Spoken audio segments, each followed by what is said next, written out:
Olá! Nosso objetivo de hoje é tratar das analogias como uma estratégia de ensino.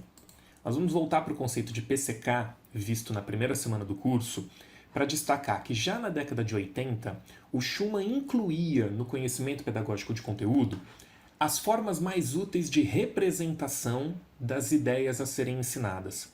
As analogias, ilustrações, exemplos e demonstrações, enfim, os modos de representar e formular os tópicos que o tornam compreensível aos demais. Ou seja, está na essência do conhecimento pedagógico de conteúdo a noção de que o professor deve buscar múltiplas formas e formas poderosas de representar os conceitos que ele pretende ensinar. Entre os vários quadros do René Magritte que podiam nos ajudar a discutir a questão das representações, eu escolhi esse que é de 1929. O título da tela é A Traição das Imagens.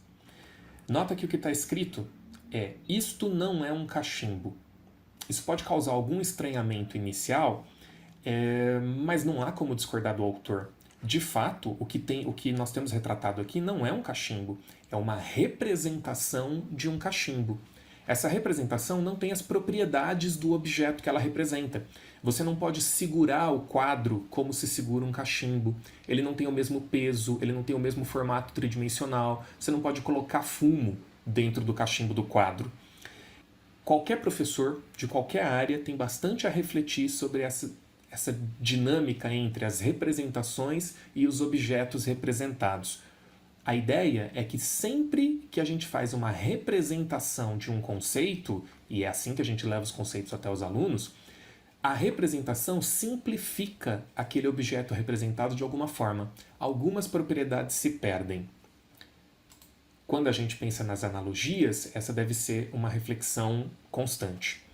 As analogias são sempre uma relação que explora a semelhança entre algo familiar e algo abstrato. O abstrato são as coisas que a gente tem para ensinar. O que é uma corrente elétrica, como funciona um processador, o que é planejamento estratégico, por exemplo. As coisas familiares são o que fazem parte do contexto de vivência dos alunos. Então, por exemplo, pode-se explicar o funcionamento de um processador por analogia, dizendo que ele exerce funções semelhantes às que o cérebro exerce dentro do corpo humano, fazendo cálculos, analisando dados, recebendo informações, comunicando essas informações, distribuindo essas informações dentro de um circuito. A proposta é que as analogias têm a finalidade de esclarecer o que é desconhecido a partir de algo que se conhece. Uma analogia sempre vai fazer uma relação entre dois domínios, um que a gente chama de domínio familiar e o outro que é o domínio abstrato. Aqui estão os conteúdos, os alvos da analogia, que é o que se pretende ensinar. No domínio familiar está o veículo, que é o objeto cotidiano que simplifica aquele conceito abstrato, mas que guarda alguma relação de semelhança com ele. Então, por exemplo, para falar da corrente elétrica, que é abstrato, mas que circula, que faz parte do funcionamento de um circuito elétrico, a gente pode usar uma analogia já bastante antiga de que a corrente elétrica se comporta no circuito como a água se comporta dentro de uma rede de tubulação. As analogias podem cumprir diferentes funções. Existe a função explicativa, que é essa, quando o veículo é utilizado para facilitar o entendimento de um alvo complexo, ou existe a função criativa, que é quando uma analogia é utilizada para estimular nos alunos a formulação de hipóteses, para estimular nos alunos o aprofundamento do contato de maneira criativa com o conceito que se quer desenvolver. Essa autora, Maria da Conceição Duarte, escreveu o primeiro artigo que está indicado na lista de leituras dessa semana. Ela lista uma série de potencialidades e de problemas ligados ao uso de analogias no ensino. Entre as potencialidades, ela vai dizer que o uso de analogias ativa o raciocínio dos alunos, estimulando a criatividade e a tomada de decisões, facilita o entendimento de conceitos, promove a evolução conceitual, mas também serve para que o professor diagnostique concepções alternativas, que é quando o aluno interpreta ou dá uma explicação para um conceito diferente da definição científica, técnica que a gente queira construir.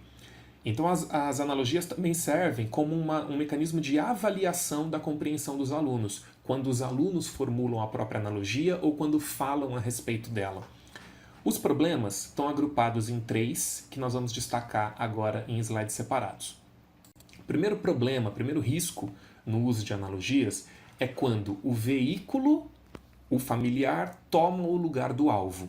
Isso pode acontecer em algumas situações.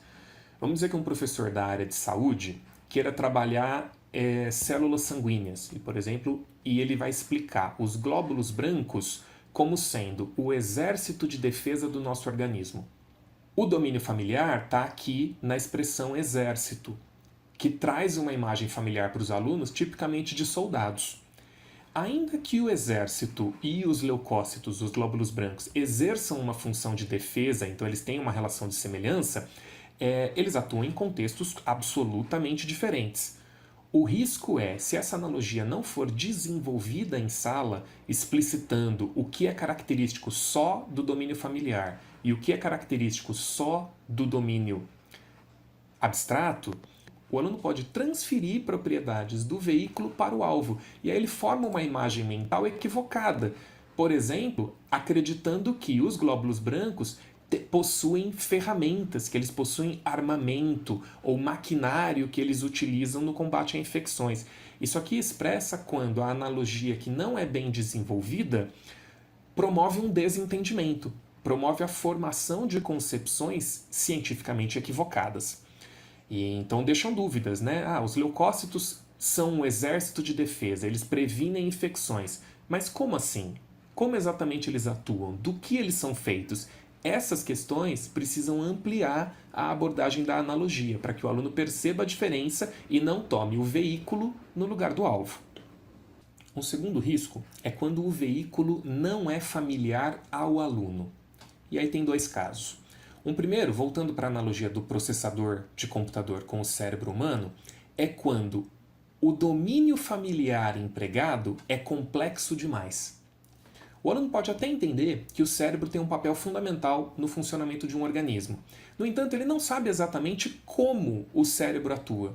Nesse sentido, o que deveria servir como domínio familiar não se mostra simplificador do conceito. Por quê? Por não entender exatamente como o cérebro funciona, como ele executa suas funções, o aluno pode não ser capaz de transportar características do veículo para o alvo. E ele acaba tendo só uma definição simples. O processador é como se fosse o cérebro. Mas como funciona o cérebro? Não sei. Portanto, como funciona o processador? Também não sei. Ele não alcança uma explicação efetiva, um entendimento efetivo. Um segundo caso desse risco, quando o veículo não é familiar ao aluno, é quando de fato o veículo não pertence ao contexto familiar dos alunos. E isso acontece quando o professor usa analogias datadas. Por exemplo, numa aula sobre automatização residencial, o professor pode fazer uma referência àquela empregada robô dos Jetsons. Poxa, mas os Jetsons pararam de ser produzidos no final da década de 80. O aluno não assistiu. Isso não é familiar aos alunos. Então, se o professor tiver que explicar o domínio familiar, a analogia se complica. Televisão de tubo pode ser um problema para os nossos alunos de hoje. Um Tamagotchi, que são coisas que foram familiares para uma geração passada, mas que não são para essa. Terceira classe de riscos ligados ao uso de analogias é quando nós não discutimos as limitações da analogia. Vou me alongar um pouquinho nessa análise, pegar um conceito um pouco mais difícil. Começando aqui, conceito de equilíbrio químico. O equilíbrio químico envolve 2 reações químicas que acontecem simultaneamente. Isso está expresso por meio da equação. Está ilustrado aqui que uma substância composta por uma molécula grande, que tem 6 átomos aqui, uma molécula grande dessa pode se quebrar formando 2 moléculas menores. Então é esse processo indo para a direita. Agora, a noção de equilíbrio químico se estabelece porque, depois de formadas, essas 2 moléculas menores podem se juntar novamente, reformando a molécula original. Então são 2 reações químicas que acontecem simultaneamente, uma de quebra e outra de formação de ligação. Isso é um conceito difícil, abstrato. Quando essas 2 reações acontecem com a mesma velocidade, a gente diz que se estabeleceu o equilíbrio químico. Uma analogia para simplificar esse conceito seria com a quadrilha de festa junina, que é familiar à média dos estudantes brasileiros. Vamos imaginar essa situação do túnel na festa junina, só que em vez do casal que está aqui na frente entrar por dentro do túnel, vamos dizer que eles vão pelo lado de fora do túnel, eles se separam, então quebra essa ligação do casal aqui e vai cada um para um lado. Então eles vão exercer um movimento como eu montei nessa animação aqui, ó. O casal da frente se separa e vai para o final da fila, um próximo se separa e vai para o fim da fila e por aí vai. Se a gente conseguisse tirar uma fotografia de um grupo bem ensaiadinho, chegaria um momento em que a gente teria essa imagem aqui. Eu vou ter sempre, nessa composição, 3 casais separados que estão indo para o final da fila, enquanto outros 4 estão esperando a vez de chegar na frente da fila. Quando esse casal se separar, esse que estava aqui já chegou e se formou. Então eu tenho uma estabilidade dinâmica com 3 casais separados e 4 casais formados aqui. Uma reação de quebra e uma reação de formação ocorrendo simultaneamente e na mesma velocidade. Isso ilustra o conceito de equilíbrio químico por meio de uma analogia. No entanto, por melhor que pareça a analogia, sempre uma representação simplifica o conceito. Não tem exceção para essa regra. Então, vamos considerar as limitações dessa analogia.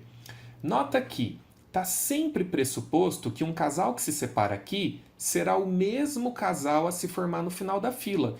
E num sistema químico, nada garante que será assim. Essa molécula pode se quebrar dando origem a essas 2 menores. No entanto, nada impede que uma delas se ligue a uma outra vizinha na hora de reformar uma molécula grande, ou seja, há uma troca de casais no sistema químico. Outra questão é que as moléculas não são equivalentes a pessoas. Elas não têm vontades, elas não têm interesses pessoais, elas não fazem de propósito. Essas reações ocorrem ao acaso. O local em que ocorre a quebra e a formação de ligação, na quadrilha, é sempre o mesmo. Esse local é estável. Já no sistema químico, qualquer molécula pode se quebrar, ela não precisa chegar no início da fila. Da mesma forma, quaisquer 2 moléculas que estejam vibrando perto uma da outra podem se juntar. O movimento na festa junina é ritmado, tem música. O movimento das partículas dentro de um sistema reacional, dentro de um frasco, é aleatório. Então tem uma série de limitações da analogia em relação ao conceito. O que é importante é que o estudo explicitar essas limitações ajuda a entender melhor as características do conceito. Alguns outros alertas que a Maria da Conceição Duarte traz no artigo se referem a problemas nas analogias como elas aparecem nos livros didáticos. Então, nos livros didáticos de várias áreas, ela identifica que faltam instruções sobre as analogias, faltam referências às limitações das analogias em relação ao conceito-alvo, e também os livros apresentam um repertório limitado.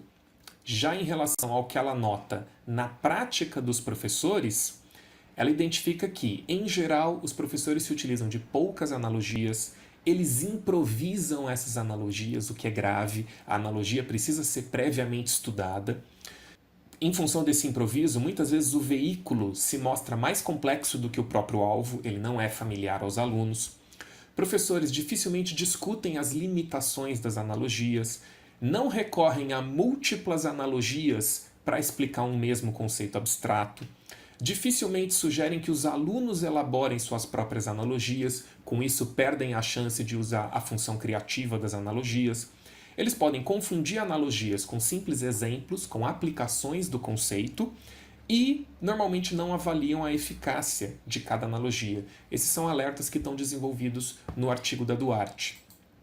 E para fechar esse vídeo, o artigo também apresenta uma série de modelos de ensino que já foram desenvolvidos para orientar o uso de analogias na sala de aula. Esses modelos de ensino são de 3 tipos: os centrados no professor, centrados no aluno ou os adaptáveis, que mudam de foco em função do contexto da aula, de momentos da aula. Os mais conhecidos são esse TWA, que é Teaching with Analogies, ou a adaptação dele, que é o MECA, né? Modelo de Ensino com Analogias, um nome que vai aparecer bastante para quem se aprofundar na leitura complementar dessa semana, é o do Ronaldo Luiz Nagem, que é professor no Cefet de Minas Gerais, trabalha com analogias há muitos anos. O que todos os modelos de ensino têm em comum? eles valorizam a etapa de avaliação da analogia, ou seja, analisar explicitamente com os alunos quais são as relações de semelhança e quais são as limitações, as diferenças entre o veículo e o alvo. Outra coisa que se destaca é que existem várias estratégias de classificação das analogias. E isso aqui, esses critérios, essas categorias, cabem melhor para quem for desenvolver um projeto de pesquisa analisando como as analogias aparecem no livro didático ou nas aulas dos professores. Ficam essas referências para quem quiser se aprofundar. É claro que a tarefa dessa semana vai envolver um fórum no qual vocês deverão elaborar e discutir analogias ligadas à área técnica de atuação. Essa é a proposta da nossa disciplina. Um abraço e até a próxima.